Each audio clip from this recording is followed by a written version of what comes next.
Swayam Prabha. Digital India. Educated India.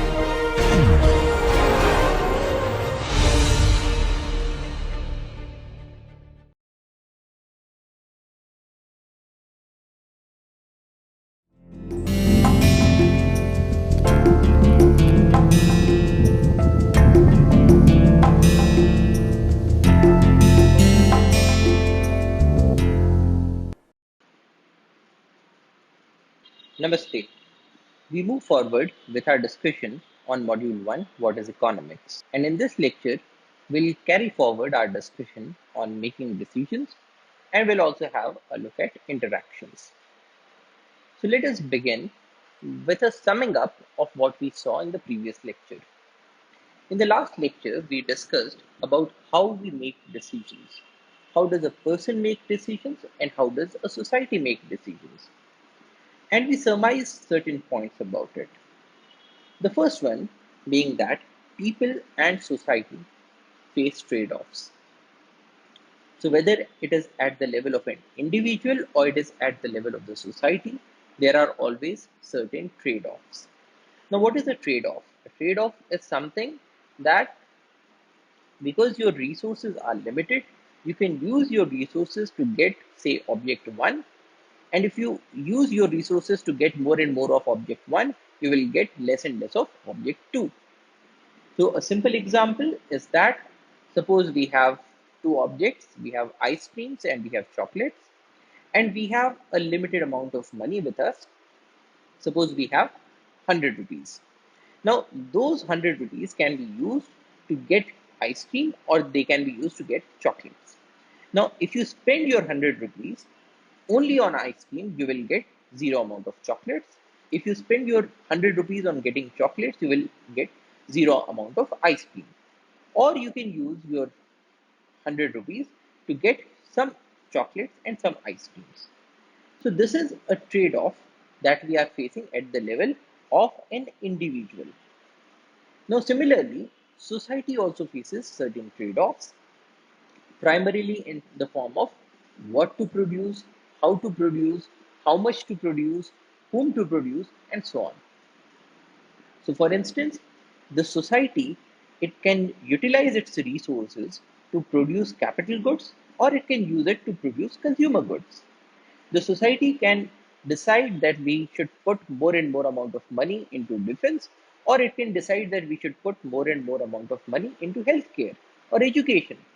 Now, because the resources are limited, if we put more amount of money into, say, healthcare, we will have less amount of money that is left for education sector. And so there is always a trade-off.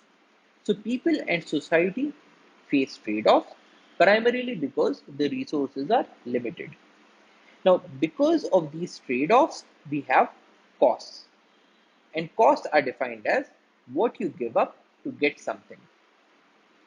So, what is the cost of, say, ice cream?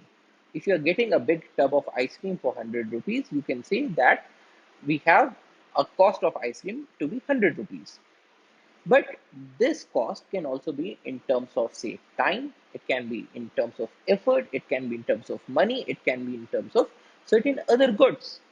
So, for instance, in place of having, say, 100 grams of ice cream, you could have had 200 chocolates. So, you can also say that the cost of 100 grams of ice cream is 200 chocolates. So, in economics, we are always concerned about costs, what you give up to get something. And a very major cost that we need to consider is the opportunity cost, which is the cost of the next best thing that you could have had. The third point that we considered was that rational people think at the margin. Now, economics thinks or economics considers that people are rational. Now, who is a rational person? A rational person is one who does all sorts of computations, who keeps all sorts of information that he can have access to in his mind before taking a decision to optimize the decision for his or her own benefit. So that is a rational person. Now, economics considers that people are rational. So, economics considers that people are not taking a decision just out of nothing. Whenever people make any decision, they think about it rationally. And such rational people are always thinking at the margin. So when we say thinking at the margin, we are saying that we are not thinking about whether I should use my 100 rupees to get only ice cream or whether I should use my 100 rupees to get only chocolates. But what we are thinking at all points of time is that suppose I have had 50 grams of ice cream, should I spend my remaining 50 rupees on getting more ice cream or should I spend it on getting more amount of chocolates? Because there is a certain amount of satisfaction that I have already had by having 50 grams of ice cream. So for the next 50 rupees, will 50 more grams of ice cream give me more amount of satisfaction, or will getting certain chocolates will give me more amount of satisfaction? Is something that I'm always considering. So this is what we mean by saying that rational people think at the margin. So these are three things that we saw in the last lecture. And in this lecture, we will continue with this discussion on how people and society make decisions. Now, an important point in making decisions is incentives. People respond to incentives. Incentive is something that induces a person to act. Now, this inducement can be to act more or it can be to act less. So, for instance, if you get, say, a subsidy to start an industry, you will be more inclined to start the industry as compared to a situation where you were facing a large amount of taxation if you started an industry. So, this taxation or subsidy is an incentive that is being used by the government to induce people to do something. Another example is that in the case of cigarettes, the government taxes cigarettes heavily. Now, this tax puts up more amount of uh, or requires more amount of resources to be put in for a single pack of cigarette, and this is done so that it acts as a negative inducement. So the government does it so that people spend less amount of money or resources on getting cigarettes because cigarettes are bad for health. So the government can use a reward such as a subsidy or a punishment such as an excessive taxation to induce people to do something or to refrain from doing something.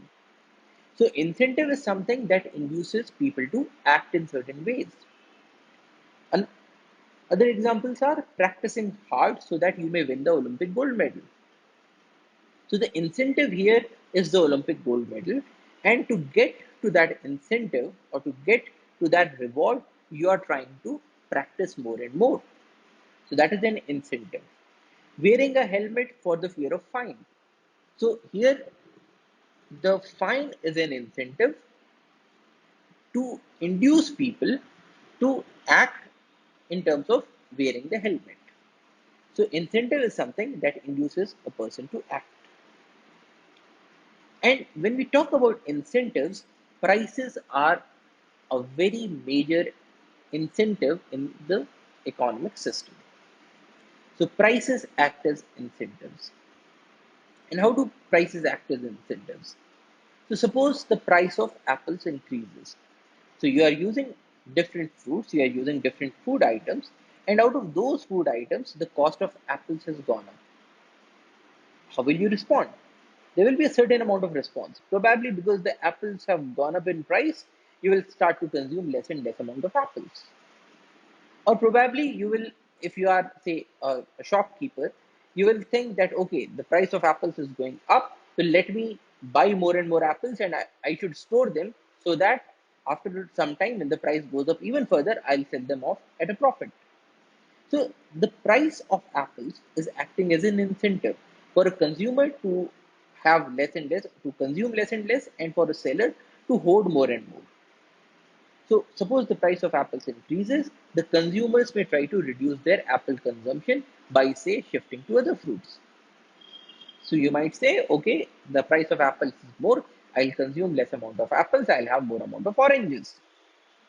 Producers may try to increase their apple production by, say, increasing the number of workers that are employed. Because apples are fetching a larger amount of price in the market, it is going to lead to larger amounts of profits. So the producers may try to increase their apple production. And how do they increase their apple production?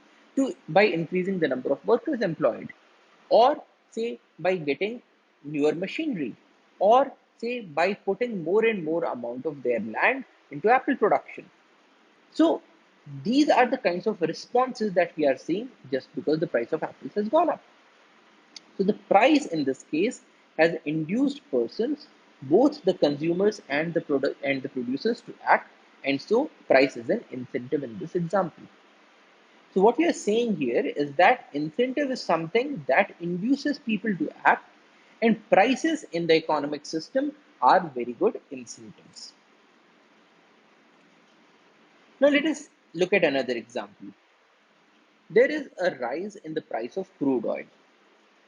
So here again we are looking at the price of crude oil as an incentive. So what sorts of behaviors will we see if the price of crude oil goes up?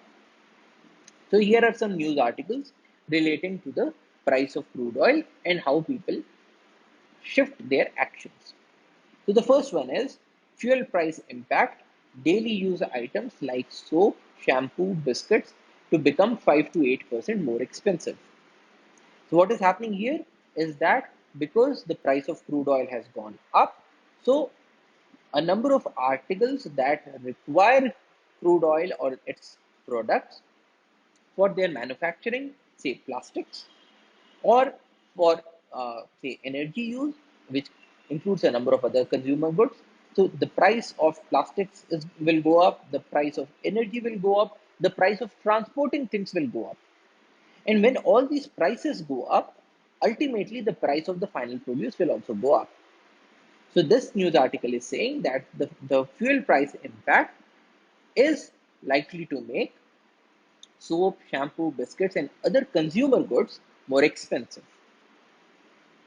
So how do people act?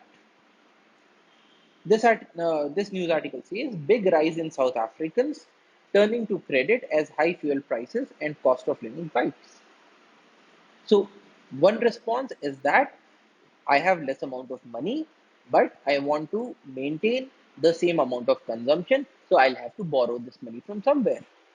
So more and more people start moving towards credit, and so there is a big rise in people that are turning to credit as a source of funds.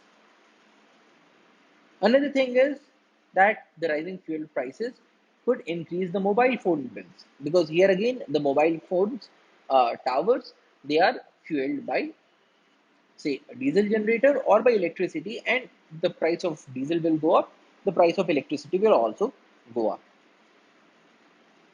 Now, this article says rising diesel prices may hurt the telecom sector. Why?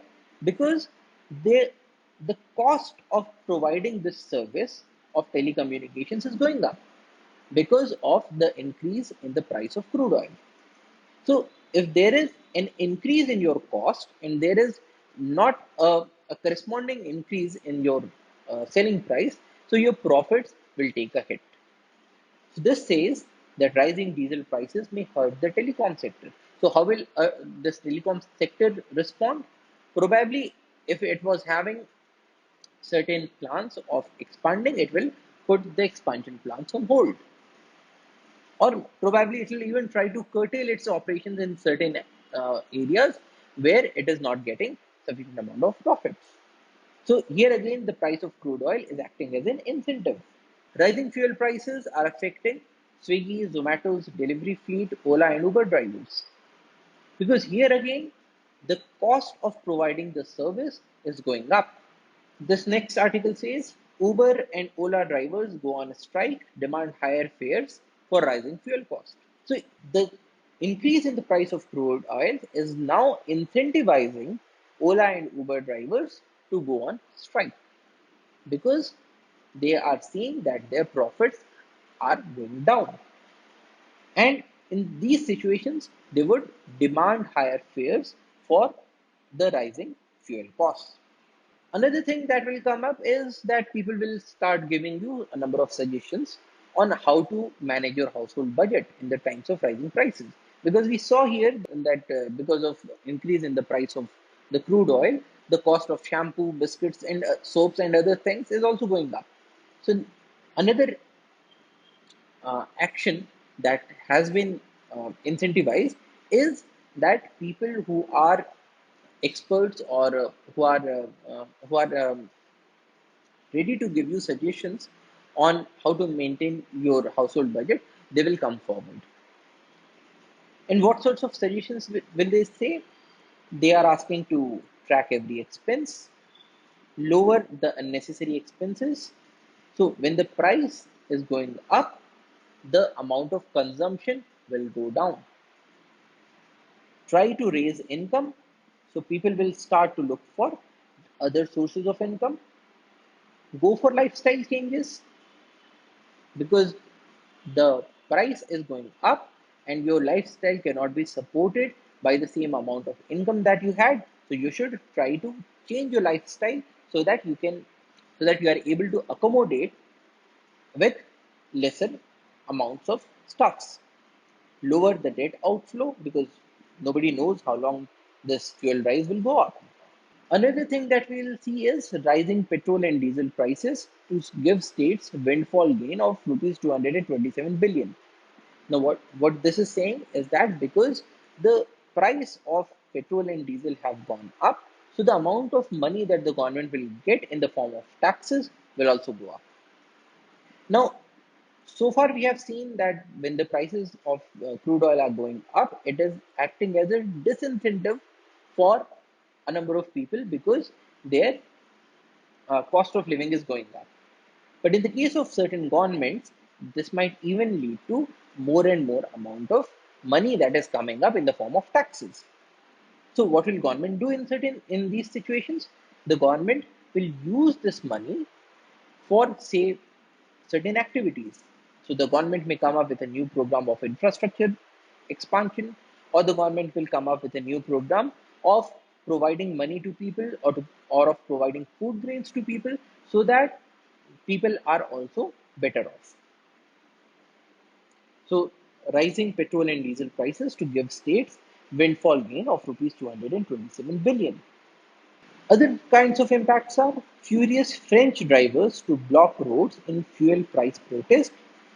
So similar to what we saw in the Indian context that the Ola and Uber drivers are coming up in protest. So we also see that the French drivers have also come up in protest.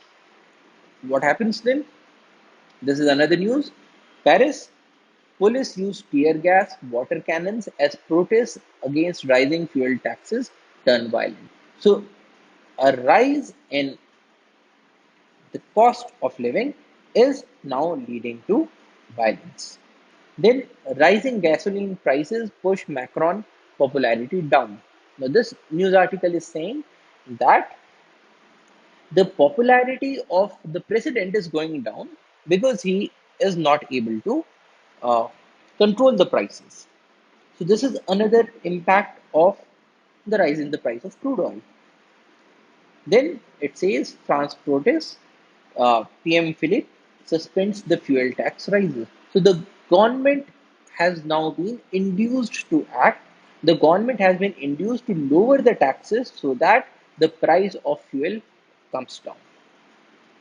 So the increase in price of crude oil has not just acted as an incentive for normal people, it has also acted as an incentive for the government to reduce the taxes.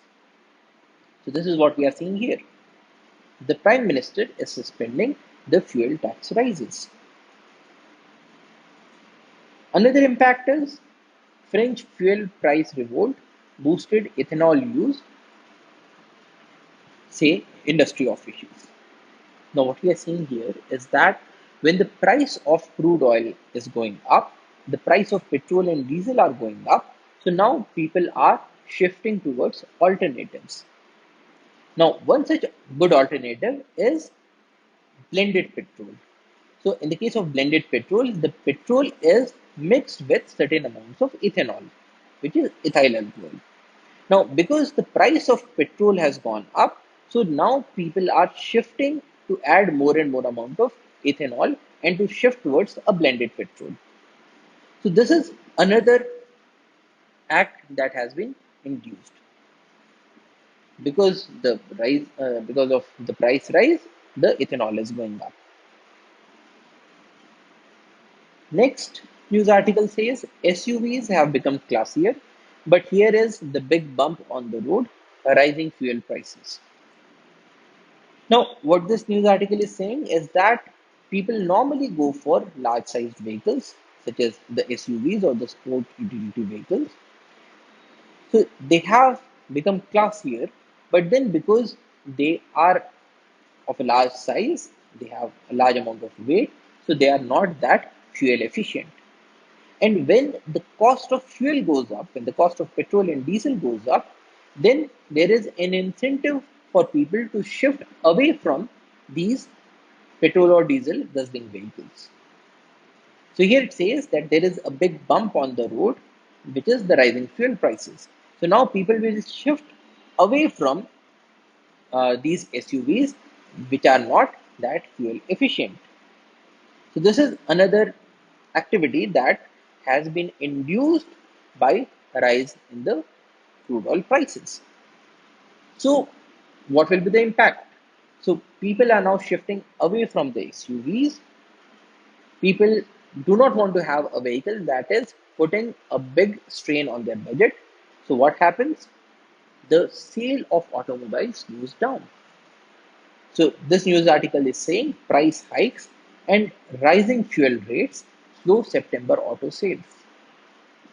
So because of the rising fuel rate, the people are now less incentivized to buy newer vehicles, and so the auto industry is going towards a slump.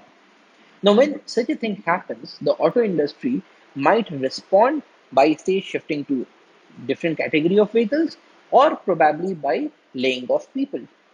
So the auto industry might say, okay, people are not buying our cars, we are not having a profitable year, so we cannot afford to have so many employees.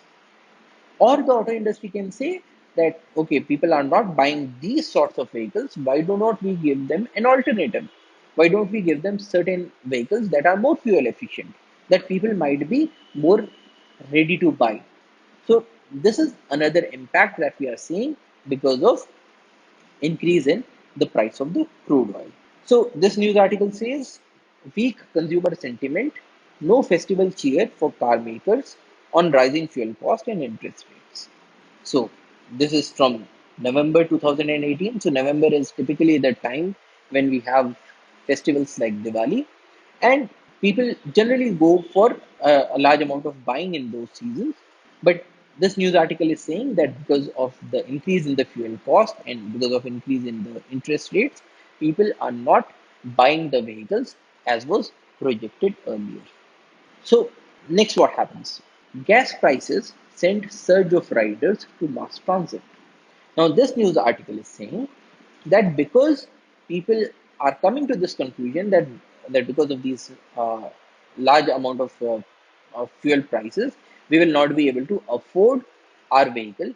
We will not be able to afford the use of our vehicle to go to our offices or other places every day. So people are now shifting to mass transit.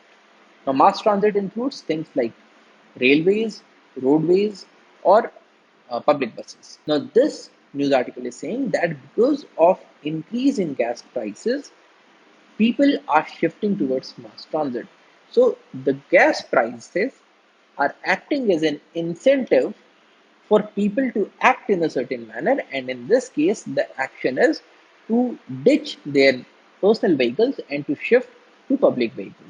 Another article says, as gas costs soar, buyers flock to small cars. So, because the larger sized vehicles are less fuel efficient, so people have now been induced to act in a manner that they shift from larger cars to smaller cars, or even to scooters and two wheelers. Because Scooters and two-wheelers are more fuel efficient as compared to the four-wheelers.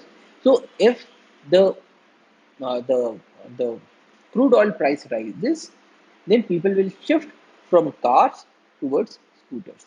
And the industry may also respond by saying that okay, the gas and the crude oil prices are high, so let us give people things such as electric vehicles. So this is another inducement that has been brought up by the increase in the price of crude oil. So soaring petrol prices spark interest in electric vehicles. Camel demand up as oil price soars. Now, this is a different kind of news, but here also it says the same thing. As the cost of running gas guzzling tractors soars, even toed ungulates are making a comeback, raising hopes that a fall in the population of the desert state's signature animal can be reversed. So, what is this saying? It says that because uh, the use of vehicles has become more and more unaffordable, so now people are shifting back towards the use of camels. So, this is another act that has been induced by the rise in the prices. So we saw earlier that prices act as incentives, and all these different examples are showing the same thing.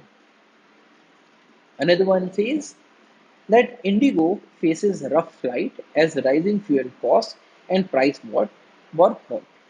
Now here again, in the case of airlines, the um, the fuel prices when they increase the cost of operations.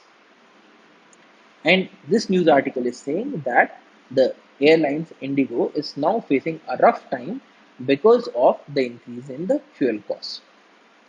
Now, how will the airlines respond? Rising fuel prices, Indigo hikes fares, and other private airlines may follow suit. So, Indigo in this case is saying that okay, our cost of operation has gone up and we need to remain profitable. So, this cost will have to be given to someone else. And in this case, this someone else is the consumer. So because the price of fuel has gone up, so the ticket prices also go up. So in this case, the increase in the price of the ticket for the airline will now act as an incentive for other people as well. Delta Airlines to increase fares, trim flights as fuel prices rise. Now, here is another act that has been induced. Not only do airlines increase their fares, but they also reduce operations on those sectors that are not that profitable. So, because your cost of operation has gone up, so to maintain your profitability, you will either increase the fare or you will reduce your operations in certain areas. You will try to reduce your operations. You will abandon plans of expanding. This news article says Emirates working to stabilize cost after 42% increase in fuel prices. Now here again, the Emirates Airlines is now trying to stabilize its cost. It is trying to gain money from some other sources so that it can remain afloat. EasyJet investors worry about rising fuel costs. When the price of fuel has gone up, so now the airlines are not that profitable. And if the airlines are not that profitable, the investors who have invested their money in the airlines will also be induced to act in certain ways. So they will start thinking, okay, now the airline sector is not doing that good because their cost of operations has gone up. So my money is not safe. So let me take my money and put it into some other sector. So the investors might try to reduce the amount of investment that they have made in the airline sector and shift it to some other sector. So EasyJet investors worry about rising fuel costs and probably they will take their money out of the airline sector. Now, this article from The Economist says, crisis, what crisis? The airlines are suffering, but the order books of Boeing and Airbus are bulging. So, even though the airlines are suffering because their cost of operations have gone up, the order books of the airplane manufacturers, such as Boeing and Airbus, are bulging. Now, why is that so? This is again a very similar thing that we saw in the case of vehicles. So, if SUVs have become less incentivizing, the companies will give up will give you certain alternatives.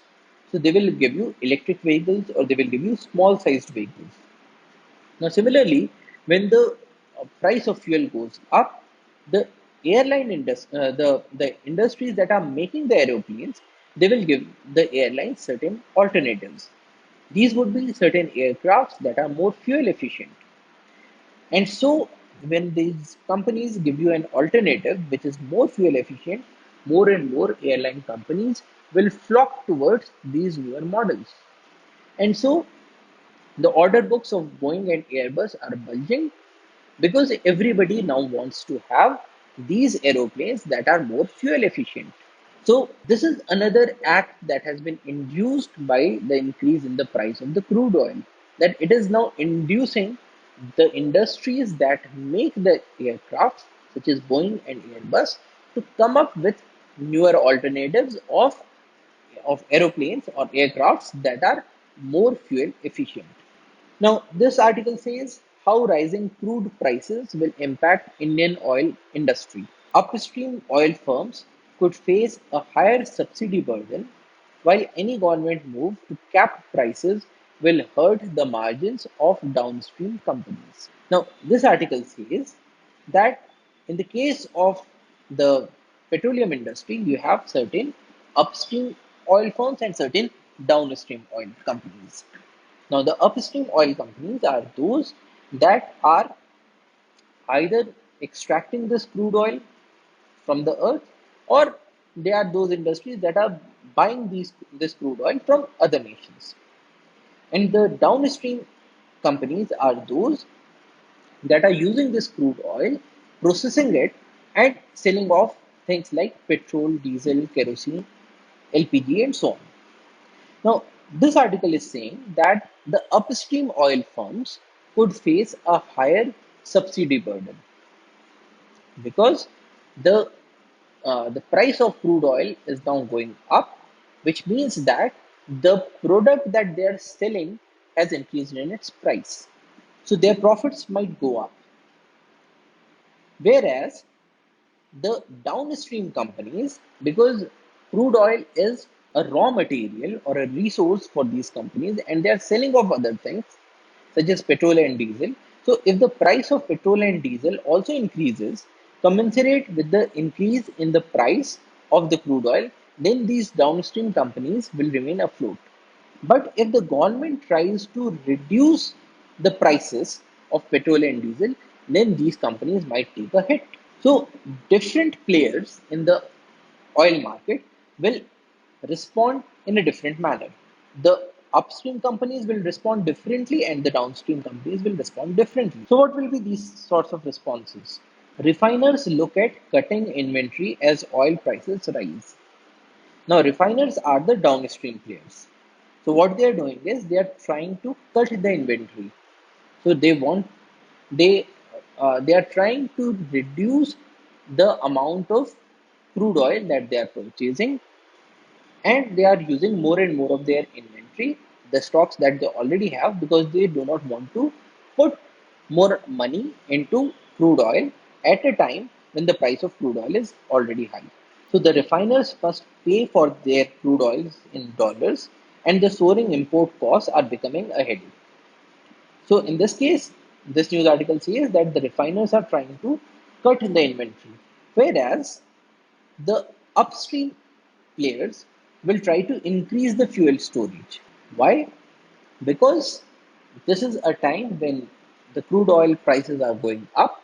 So the upstream company will think that, okay, why don't I take more and more of this crude oil from the earth, because the prices are going up. So it is incentivizing the upstream companies to extract more and more of the crude oil, or to procure more and more of this crude oil, in the hopes that in the because of these rising prices, they will sell this crude oil off at a larger price and at a larger profit. So the upstream companies are trying to increase the fuel storage. Another incentive or another act that has been introduced is that solar beats oil and gas price in EU. So because the oil and gas prices are going up, because the crude oil prices are going up, so now the industry is looking at alternatives. And one such alternative is solar plants or solar energy. With the carbon price set by the block's emission trading scheme on the rise, along with fossil fuel costs, there has never been a stronger economic case for renewables. So the act that has been induced in this case by the increase in the price of crude oil is that it is incentivizing the industry to shift towards renewable sources of energy. So the energy industry will shift from oil-based or gas-based power stations to more and more of, say, solar energy-based stations or wind energy-based stations or geothermal energy-based stations or even, say, nuclear power stations because the price of crude oil is going up. And every industry is trying to reduce its cost so as to maximize its profit. So this is another act that has been induced by the increasing price of crude oil, which is more and more incentivizing towards shift to a renewable source of energy. Rotten potatoes, that's the government's answer to your rising fuel bill. Now, here again, what it says is that while the government is hoping the rally in global rates declines soon, it is also looking at alternatives. And in this case, the alternative is ethanol. So, what we have seen so far is that people and society respond to incentives. Incentives are those factors that induce people or society to act in certain manners. And in the case of economics, price is a very good incentive. So if the price of something goes up, we will see a large number of actions by different players. Now let us now look at interactions in the society. Now the first thing that we can discern from interactions is that trade can make everyone better off. Now what this says is that consider a society in which people do not trade. So everybody is trying to produce everything that he or she needs. So in this primitive society, suppose there is a person, so she would have to grow her own food crops. She would have to raise her own cattle to get meat and milk. She would have to raise her own fiber crops. She would have to harvest all of these. She would have to make her own cloth. She would have to, say, make her own implements and so on. Because this society is not a trading society. So everybody has to do everything. Now, in such a society, suppose we bring in trade. So when we say that we are bringing in trade, what we are saying is that suppose there are two people, you and me, and I am good at cultivating crops and you are good at, say, raising cattle. So I might say that, okay, I am good at cultivating crops, which means that my cost of cultivation is less than what it would have been if you were cultivating. So suppose in 1 hour, I can grow 1 kg of wheat, whereas in 1 hour, you can only grow 100 grams of wheat. Whereas your specialization is in raising cattle. So in 1 hour, you can say produce 1 kg of milk, whereas I can only produce 200 grams of milk. Now, in such a situation, if I were to spend, say, 8 hours of my day into 4 hours of making wheat and 4 hours of making milk, how much amount of wheat and milk would I have? In 4 hours, I will have 4 kgs of wheat, and in 4 hours, I will only have 800 grams of milk. On the other hand, in your case, you are also doing the same thing. So, what we are saying here is that for me, my rate of production is 1 kg of wheat per hour and 200 grams of milk per hour. For you, the the productivity is 1 kg of milk per hour and 100 grams of wheat per hour.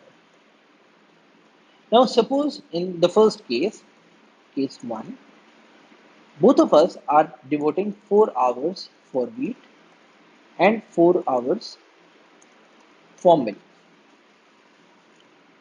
So, how much amount of wheat do I have in 4 hours? It is 4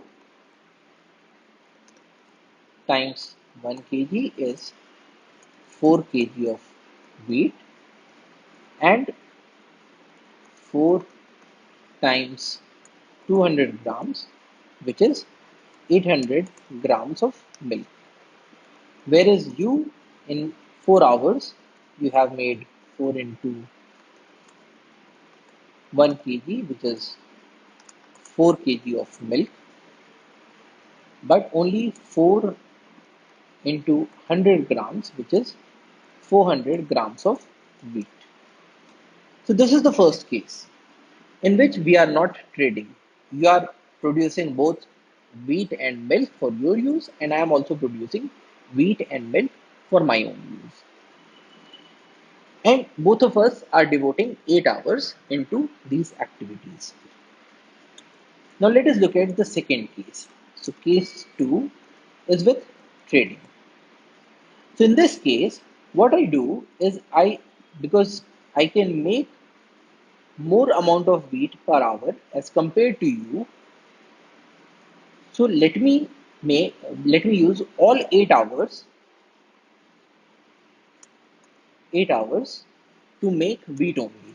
So I have 8 hours into 1 kg is 8 kg of wheat, and I spend 0 hours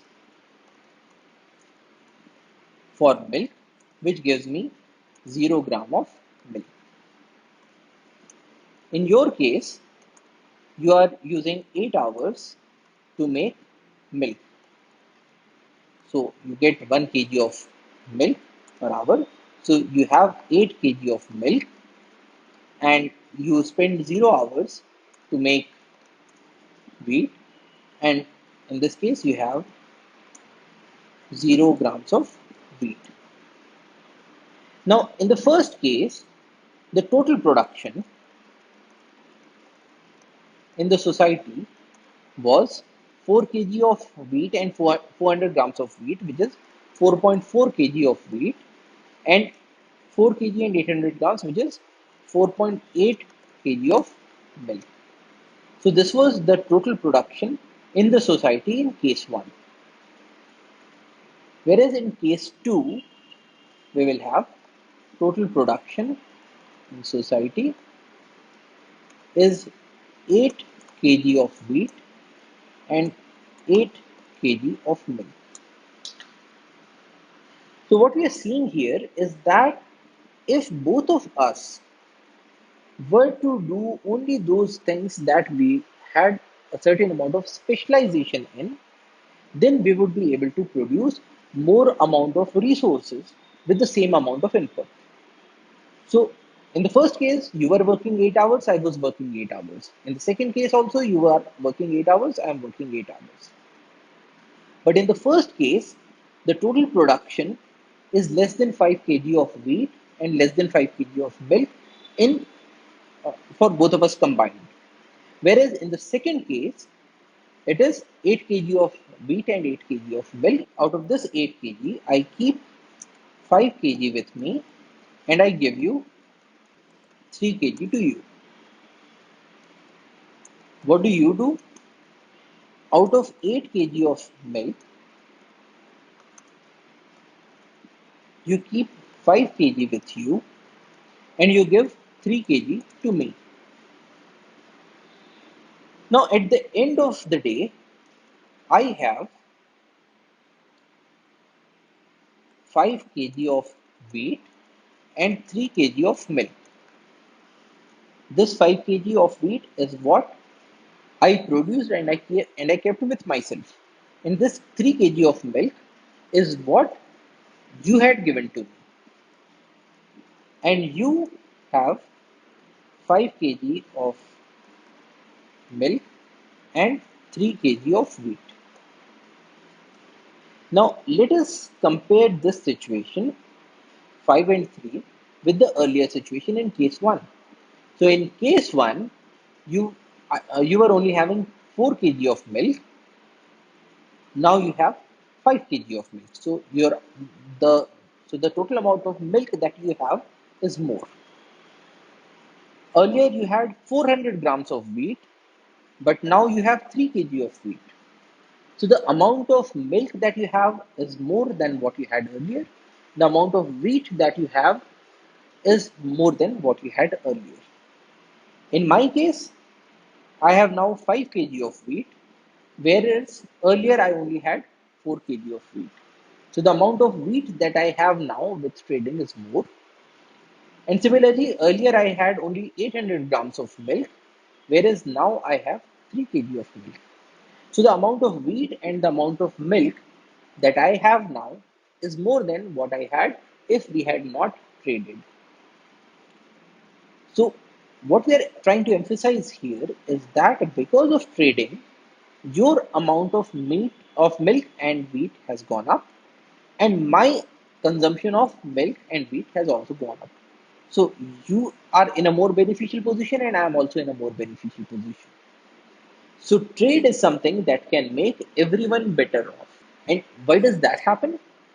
This happens because competition permits everyone to specialize in what they have the highest comparative advantage in. So, in the case of trading, because none of us is constrained to make everything, so we can focus all our time, energy, and resources into making those things for which we have the highest comparative advantage. What is a comparative advantage? It is the ability to produce a good at a lower opportunity cost than another producer. So, in this case, I was able to make 1 kg of wheat per hour, and you were able to make only 100 grams of wheat per hour. So, in this case, I have a comparative advantage in the case of wheat. Whereas in the case of milk, I was only able to produce 200 grams per hour, but you were able to produce 1 kg per hour. So you have a comparative advantage in the case of milk. So comparative advantage is the ability to produce a good at a lower opportunity cost than another producer. Now let us look at the opportunity cost. Opportunity cost for wheat. For me, the opportunity cost of wheat is 200 grams of milk per kg of wheat. So if I spend 1 hour to produce wheat, I will there will be 200 grams of milk that is less available for me. For you, the opportunity cost of wheat is 1 kg divided by 100 grams, which is 10 kg of milk per kg of wheat. If you look at this portion, to make 1 kg of wheat, you had to give up 10 kg of milk. And for so my opportunity cost is less. My opportunity cost is only 200 grams of milk. Your opportunity cost is 10 kg of milk. So because my opportunity cost is less, so for the case of wheat, it makes much more sense that I should be making it. Now let us look at opportunity cost of milk. Now, for me, the opportunity cost of milk is 1 kg of wheat divided by 200 grams of milk, which is 5 kg of wheat. So, to produce 1 kg of per kg of milk. So, to make 1 kg of milk, I will have to forego 5 kg of wheat. Whereas in your case, to make 1 kg of milk, you only have to forego 100 grams of wheat per kg of milk. So in the case of milk, your opportunity cost is only 100 grams, whereas my opportunity cost is 5 kg of wheat.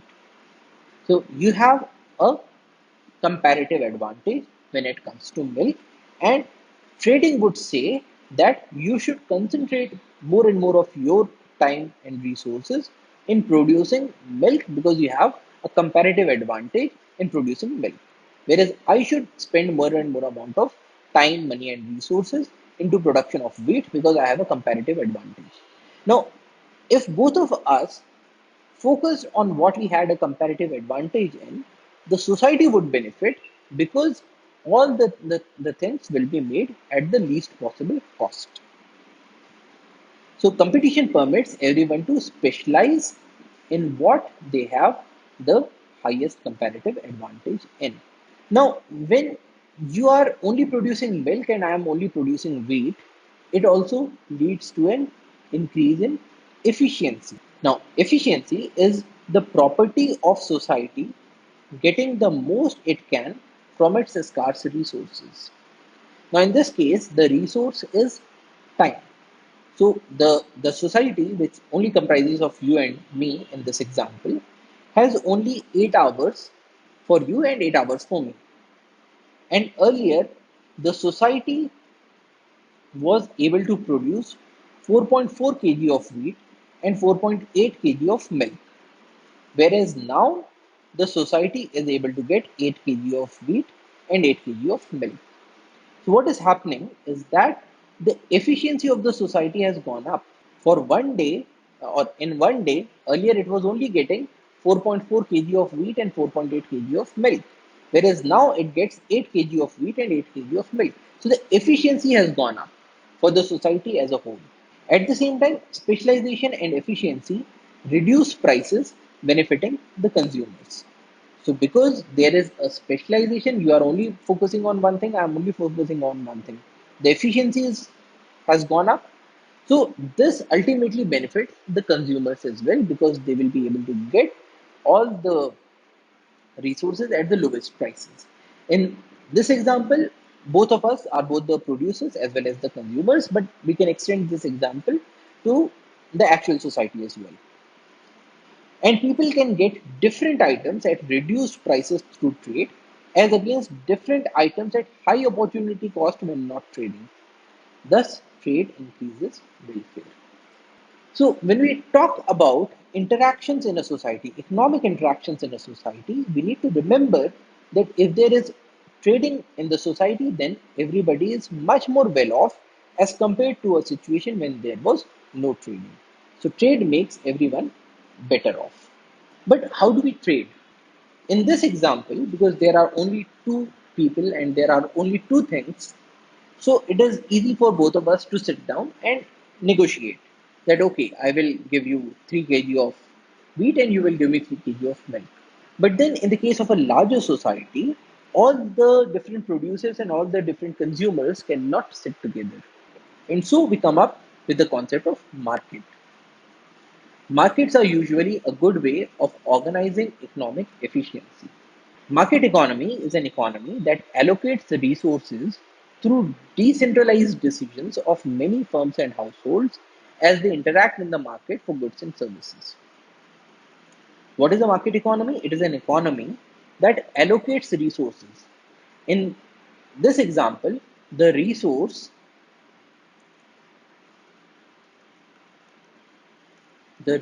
that was available is time, or the number of hours that are put in. Now, in the market economy, both of us are taking this decision based on the most efficient way of producing the goods.